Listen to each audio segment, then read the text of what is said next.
If this video pushes you to become 1% better today, subscribe because I upload powerful motivational speeches every week. A human being is not so human anymore.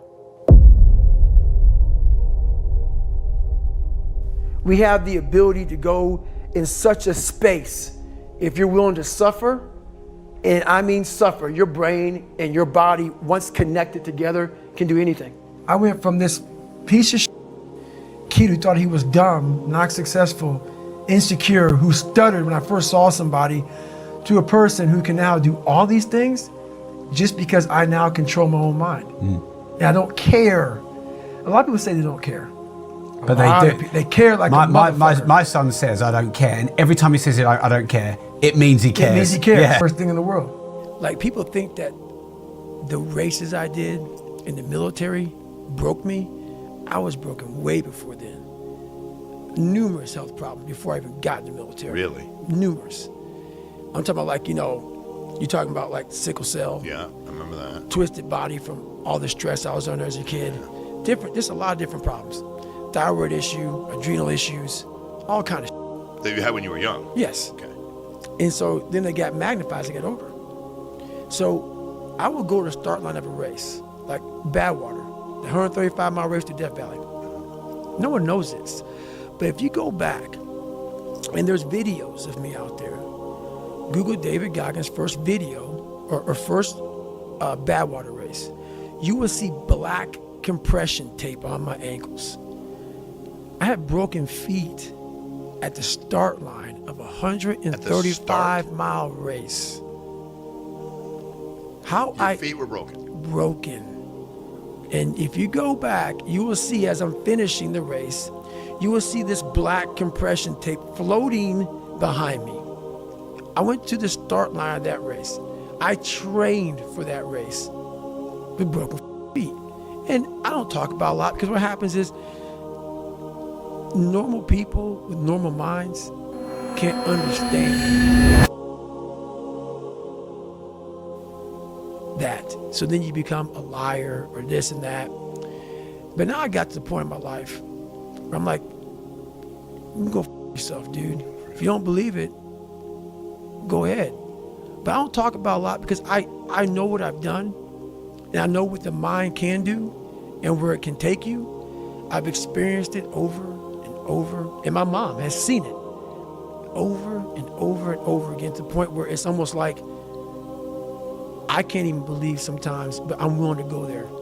I'm willing to push myself to that limit and see what happens. A little sickly kid. And it's funny how when people hear my story now, they want to put a title on me. Like, I'm superhuman. Yeah, like you had some special skill or capability. And I love it, because basically it makes you feel better by putting a title on me. Right. You can do it too. Absolutely. Right. And so basically, it's a choice. Yeah, it's a choice. Yeah. It's a horrible choice. Right. It's a hard choice. It's a lot of suffering involved. Yeah. So for me to get the start line, through that start line journey, I realized I'm capable. So what happens through this whole process is the change of the mind. It's a change of the guard. Someone once owned my brain. I never owned it. Yeah. I had no control of my You outsourced it. Yes, right. Everybody had it. It was my dad's fault. It was the kids that called fault. My mom wasn't home fault. My soon-to-be stepdad's fault. The little kid that got ran over by the bus fault. My life was, everybody had a piece of my brain. Yeah. And through this journey of suffering, and the suffering, I put it in because I started finding myself. Yeah. And I started, oh no, I'm gonna take this fuck back from me. This part of my brain is mine now. And I started puzzling back this piece of my brain. And through that, I grew confidence. Because when I grew up, my mom worked 3 jobs, and all I wanted to do, and she got her damn near murdered. And it took her down a dark hole. And I saw this. That helped me grow up to say, all I want to do is retire my mother when I get older. That's all I wanted to do. And thank God I did that. But the thing about it, with a lot of people, they don't have that in them. The parents raise the kids very differently now, so the kids don't have that sense of self. And I believe in self-discipline, self-pride, self-motivation. No one has that self anymore. That self is gone. So that driving force that tells you, I have to do this. I was hurt, man. Like literally, I had to overcome so much those first 26 years of my life, and I still do every day today. You know, it's not over. No. But the mentality of can't hurt me is just that. No matter what's in front of you, man, you have to face, you have to confront, you have to overcome and move forward. So my father, you know, some of the kids that bullied me, my learning disabilities, all these things I went through in life, stuttering, you know, has so many different issues, failing and failing and failing, I had to overcome them, or they would have overcame me. Let's say you win every second but one. You lost. It only takes 1 second for you to lose the whole thing. So the 1 second decision is just that. You're in a situation where life is sucking. Let's say you're in extreme cold water and your life is flashing before your eyes. Every time that wave goes over your head, your thought process is, I gotta get out of this water. And you're in Hell Week. And you're hour 1 of 130 hours. It's all fun and games, okay? Because at the beginning of Hell Week, the guns are going off. It's like a pep rally. So you're hyped up and your boys are linked arms and you're getting sprayed. And it's like a pep rally. The instructors are yelling at you, bombs are going off, concussion grenades, blanks from N60s. Yeah, hoo-yah, yeah, motherfucker, yeah. But then what they do is they shut that shit off. They shut it off. All that hoo-yah, all that hype, it gets real quiet. And they march you out to that surf zone for something called surf torture. And it's that water, that Pacific Ocean is cold as shit. So no more pep rally. You're now in your head. You're linked arms with, you know, your brothers beside you. You don't know if they're gonna be there long or not. You don't care. You think about yourself. You lay back and that first wave hits you. Your mind goes straight from hour 2 all the way to hour 130. You can't process 5 days of this. You're now in I gotta get out of here. You're in fight or flight. It's cold. I can't be cold this long. And then this is where that 1 second decision comes in. You forgot every reason why you wanted to be there. You don't care about SEALs. You don't care about any of this shit. You don't care about fighting for your country. You don't care about that gaudy gold trident that they put on your chest. You don't care about any of that no more. All you want to do is go back home. You want the warmth. You may want something to eat. You want your girl to hold you. All those things of comfort are there in that 1 second. And this is where people lose. So what I do in that 1 second, because we all think about quitting, it's hard. But what you have to do in that 1 second is hard to process information during pain. Because that pain takes over and you can't think rationally. You're thinking about fight or flight, save yourself. That's not a rational thought. It's not a thought that's going to get you through hard times. Most people fail that 1 second. So what happens, what I do in that 1 second, and there's a bigger process to all this, but in that 1 second, I physically stayed in that water. Because if I get out of the water, I quit. So I physically stay in the water, but mentally, I'm on the beach with the instructors. And the instructors, it's cold outside, so they got these parkas on. They got their cup of Joe, and they're warm because they've already been through it. So now it's your turn to go through it. So mentally, I get back with them. I'm still in the water physically, but mentally, I'm back with them. I'm chilling. I got my parka on, and now I'm thinking logically because I'm warm now. Mentally, I'm warm. I've taken that 1 second. Let's not quit yet, guys. Let's think about your options. Where are you going to end up if you quit this? Where are you going to go? What are you going to say to yourself? Because you know you're going to get warm. The second you get out of this water, you could take a shower and you could be warm. And in 5 days, you could be out. So I start thinking logically. I calm my brain down because your brain just wants to get out. Ring the bell, push your helmet down, get warm, and then you're really fucked. And these are the things you have to think about in the 1 second decision. So that's what that's all about. It's about gaining control of your mind, putting things back in the proper perspective and then saying, I really do want to be here, and I'm going to have a bunch of these 1 seconds through this 130-hour journey. And I have to learn to control these, because if I fail one of these 1 seconds, I will not be a SEAL. I will not be a doctor. I will not be a lawyer. I will not be whatever the fuck it is. So that's how important that 1 second decision is. It's all about your mind takes control of you. You have to say, fuck you, I run this. And that's what that's all about. The one thing I'll say right now to people listening to this, a real person, a real alpha, a real go-getter, they ain't saying shit about nobody. Correct. That's why you will never, ever hear me dropping somebody's name, running my mouth about somebody. I don't know what you went through. I don't know what you're going through. I didn't wear the shoes you wore when you were a kid. I didn't grow up in your f***ed up house. I didn't have your f***ed up family. I don't know shit about you. So guess what I do? Shut the f*** up. Because real men don't say shit. Because first of all, we're too busy trying to grind and be better. Correct. Second of all, unless we know what we know, we shut our mouths. But nowadays, there's not many real men who live by that creed of like, you know, if you're on social media running your mouth and shit, you're just a Correct. you're honestly, and that's not me trying to be some after school special shit. You really are. Real men ain't doing it. Real men don't care about that gossipy bullshit. Get to work, man. And discipline's good too. But without a clear headspace, there's no discipline. What do you mean? So let's say we have a circuit breaker, okay? And I'm loading everything up to one circuit. Just load it up. It's gonna blow. And once that thing blows, man, the circuit's all up.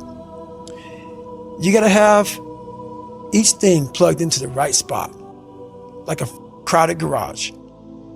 You can't put anything in it. Once your brain is crowded, discipline is great. Motivation is great. But if you can't fit in your brain because it's all cluttered with there's no discipline.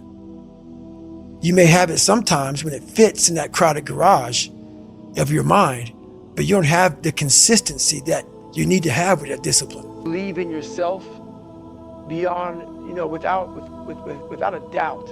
Believe in yourself, and don't rely on anybody to believe in you. Don't rely on anybody to push you or make you better. Believe in yourself and only yourself, and allow that human being to make you a better person. Right now, for you to find greatness in yourself, you're not going to find it by looking in a book or by even hearing me. I may give you the spark, but you've got to go inside yourself to find it. And that means you gotta be quiet. Shut the go in a room, stop talking, search your soul, search your mind, search your abilities, and you'll find it. But if you're not looking for it, you won't find it. So you gotta go start your journey. And the journey starts with you finding, why the hell am I here on this planet Earth? Why am I here? And if you don't know that, you will live the rest of your life searching, always asking the question, why? A lot of people, wonder, how did you become this? How did you become so vulnerable? How are you doing a podcast now when you were this kid? You overcame things. You fought them. And now this is what happens. This is on the other side of overcoming. You become very, very powerful when you overcome yourself. All those things you once cowered from, you were afraid of, when you face them eye to eye every day, you now become a person who has a great podcast. Well, I believe that you have to build belief. Belief is like, there's an after school special belief where the mom says, believe in yourself, and that's all great, but there's also a built belief. And the built belief is one where you are constantly, like for me, I came from a bad place.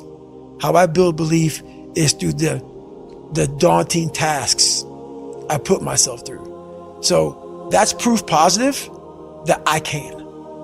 So it correlates. And that's how this piece of kid that I once thought I was built belief by saying, I was in 3 hell weeks. I went to Ranger School. I tried out for Delta Selection. Undeniable stack of proof. That is proof. So whenever you think you can't, the confidence comes from the thing that you built. You must build belief. You must build confidence. It can't be like, hey, I'm gonna knock that shit out. You gotta look over here and say, I can knock it out. It's belief, and it's built on what you put in to yourself. You have to want it. You have to want to be a stronger version of yourself. I can't give you that.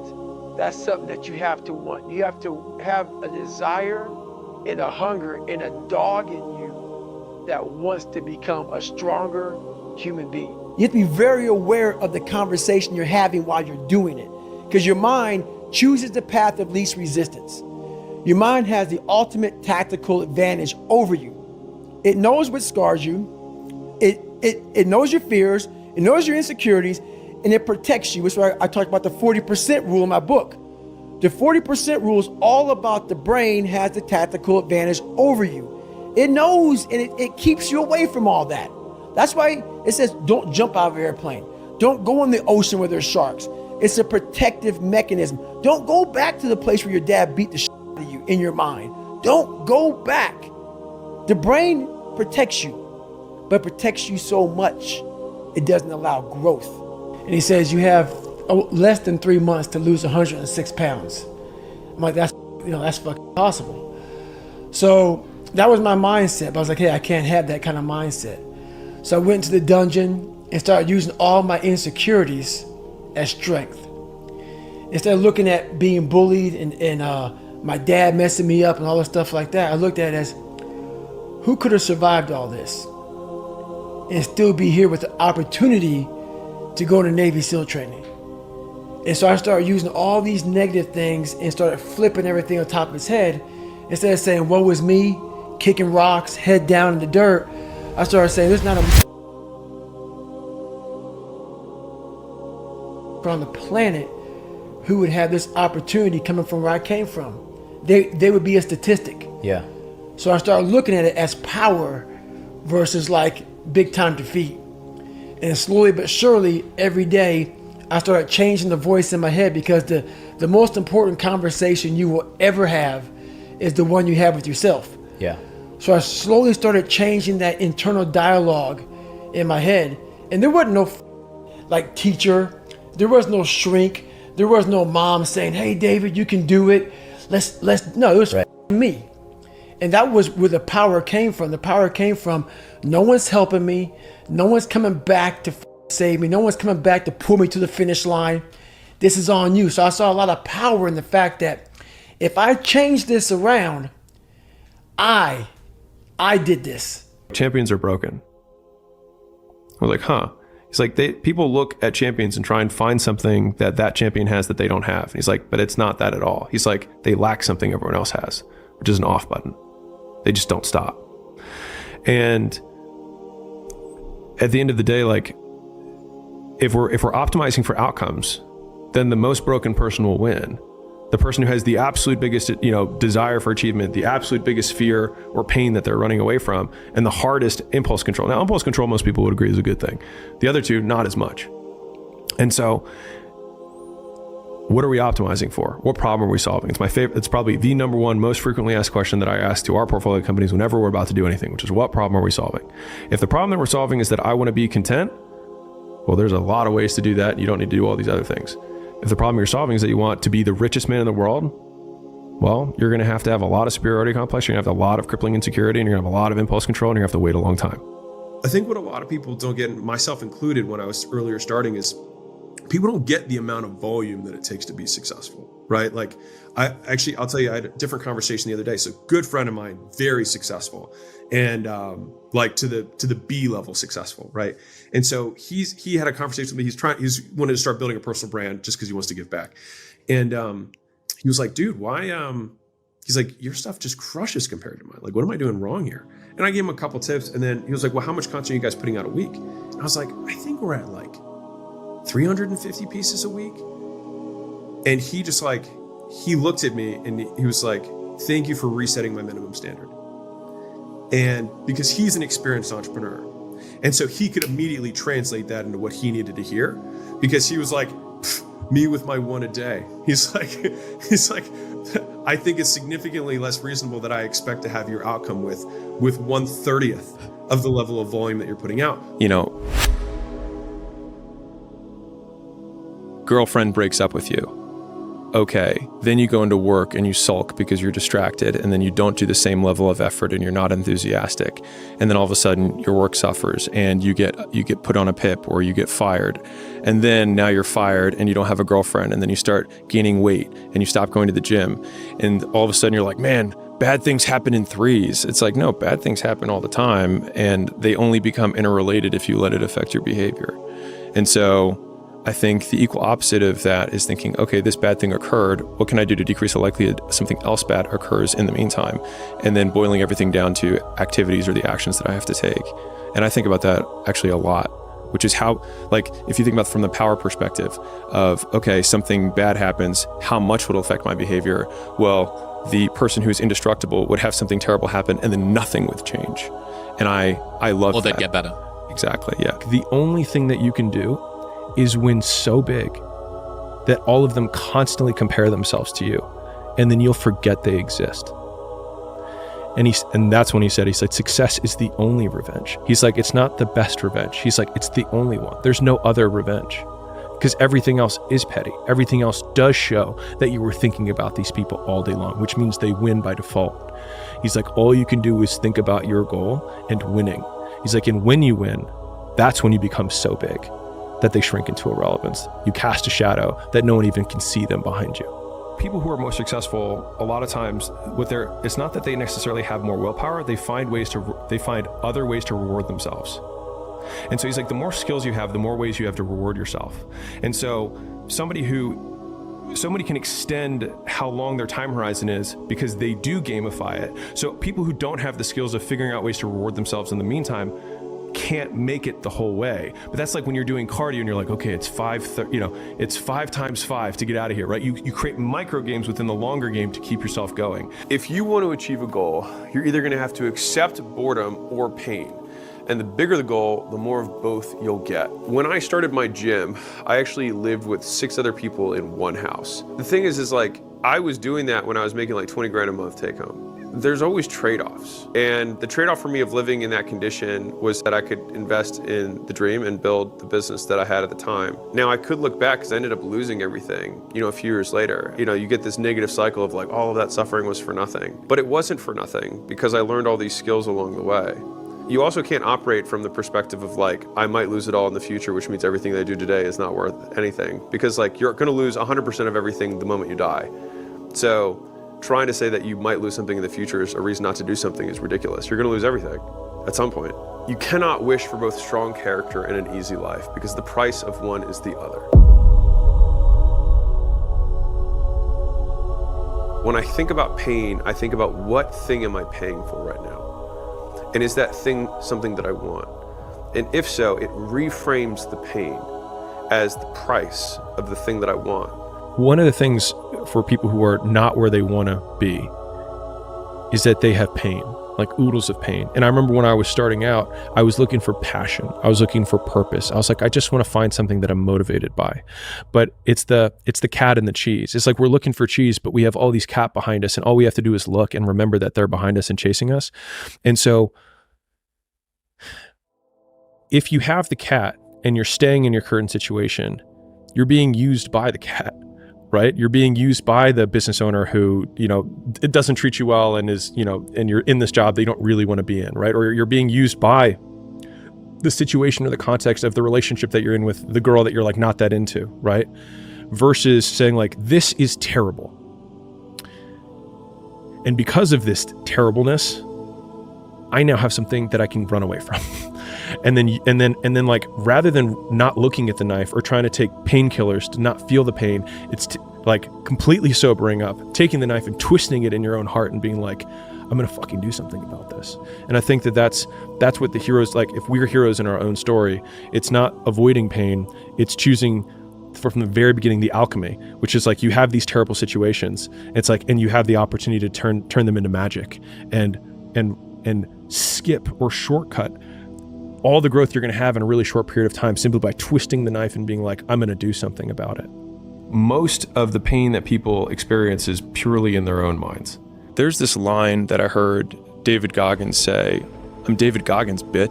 I remember him saying it, and I thought to myself, like, you want to be able to say that in the mirror to yourself and not laugh at yourself. Mm-hmm. And the only way that I can do that is know that when no one's watching, I work harder than when they're watching.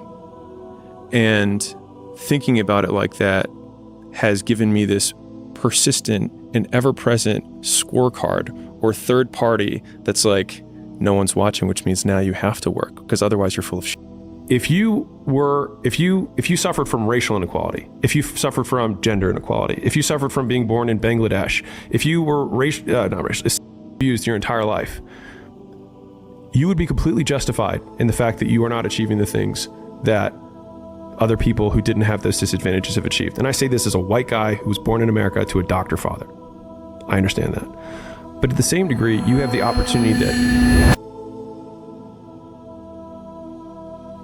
Chris nor I have, which is that you can be an inspiration to people who went through the same thing and succeeded, despite those circumstances. Because I can promise that there is somebody who has had it worse and has done it better. And I think that one single point of proof, and like there's a global point of proof that you can look for sure, but like you can be that very local point of proof in your community or sub-community. And I think as soon as we shed that, that's like, I'm a big fan of power follows the blame finger. So like wherever you point the blame finger is where the power follows. And so it's like if you point it at the government has the power. If you point it at your spouse and say like it's their fault that I'm not in shape, it's their fault, they never let me do anything, it's like, well, you're giving them all the power. And so it's like until you're like it's my fault, it also becomes my responsibility. What is? What if it's not your fault? It doesn't matter. And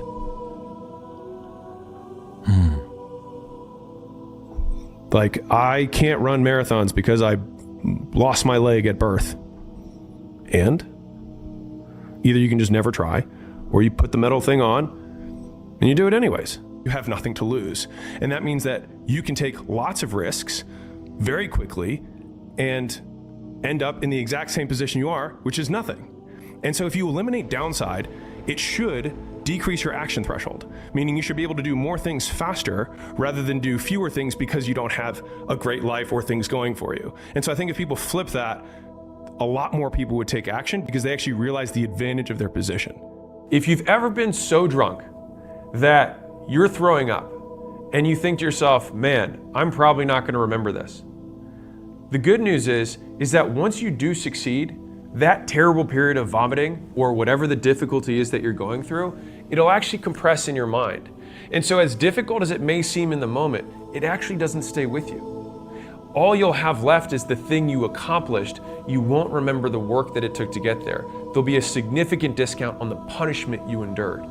I tend to have a bad habit of really not looking back very much. And so I occasionally will go through my photos and I am reminded about all of the mistakes and the detours that I took along the way to where I wanted to go. So I spent 5 years building a chain of gyms. So I had 6 locations. And after that, I sold 5 of them. I shut one down. And then I transitioned to doing turnarounds. In the transition between shutting my gyms down, I got a big payday because I sold my 5 gyms. Big for me, relative. I took all that money and I put it into the next thing. The partner that I had in that next thing ended up taking the money and disappearing, filing bankruptcy, and sending it to his girlfriend in Sweden. I couldn't make this up. So there was no way I could get the money back, and he had filed bankruptcy. So there's no course of action for a lawsuit. And so